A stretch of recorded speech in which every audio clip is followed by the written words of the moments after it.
were informed by a neighbor that the defendant's son ran into your brand new truck with a bike, causing scratches and a dent.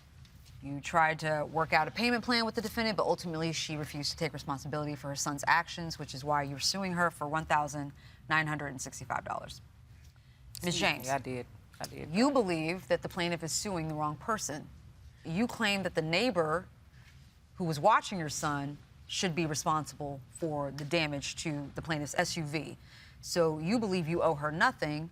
In fact, you're countersuing her for defamation in the amount of $900. Yes. All right. Ms. Troop, how long had you been neighbors with the defendant? Did you know her before this incident? No, ma'am. I been living at the apartment complex for about 3 years now. Okay. And at that time, I just got hired on to be the manager, assistant manager. And you had someone approach you, a neighbor. Did you know this neighbor?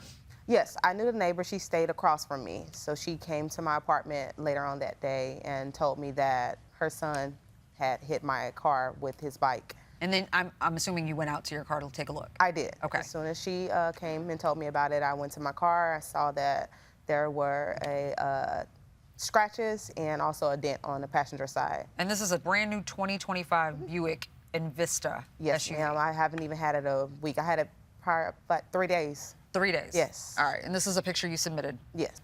So it was one dent there? It's one dent. One dent and scratches? And scratches is on that passenger's door. You'll see the dent right there. Yeah, I definitely see the dent. Yes. Okay. So you find out who the young boy's mom is? Yes. And you decide to make contact? I did. Well, the neighbor that was watching her son, at that time, he just pulled in. Okay. Yeah, because he wasn't even on property at that time. Okay. And so he just pulled in. He told me that Mrs. James wasn't available. She's at work. And I was like, well, okay, well, can you just give her my number, tell her to reach out to me? He said, that's fine. So later on that night, I never got a call. I decided to just go ahead and take the car and get like an estimate. So that way, whenever she do contact me, I'll be ready with the yeah, repairs. I was ready to, let her know. Okay, give me a second. Ms. James, I'm gonna bring you in. Tell me about your son. How old is he? My son is 6. 6? 6 years old. 6 years old. Had a bike? He likes to ride bikes? He don't own that bike. He was riding one of our neighbors' kids' bike. Okay. Did you employ this neighbor to watch, or were they doing you a favor? I was paying him. Okay. Out of pocket. How long had he been watching your son? He's been watching Caleb for quite a while, maybe the whole year. And so at some point he let you know about Miss Troop?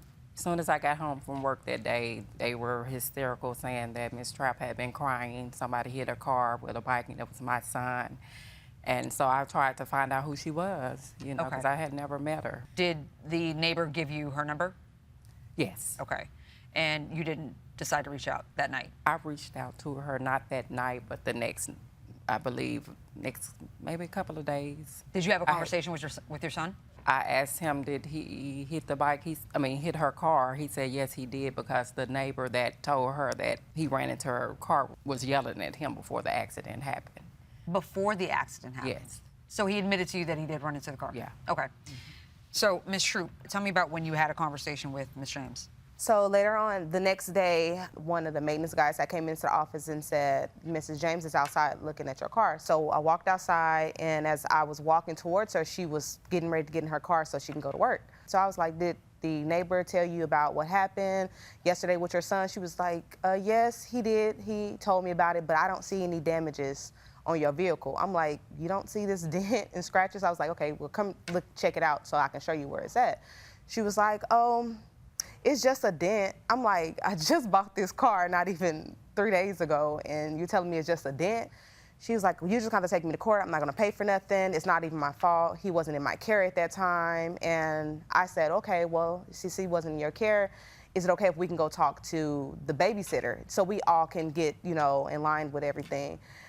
I don't want to talk. No, that's okay. I have to go to work. And so at that time, I was like, okay, well, let me go and talk to him. So he wasn't there at that time, and she did talk to me again. She said, well, I'm sorry about your car.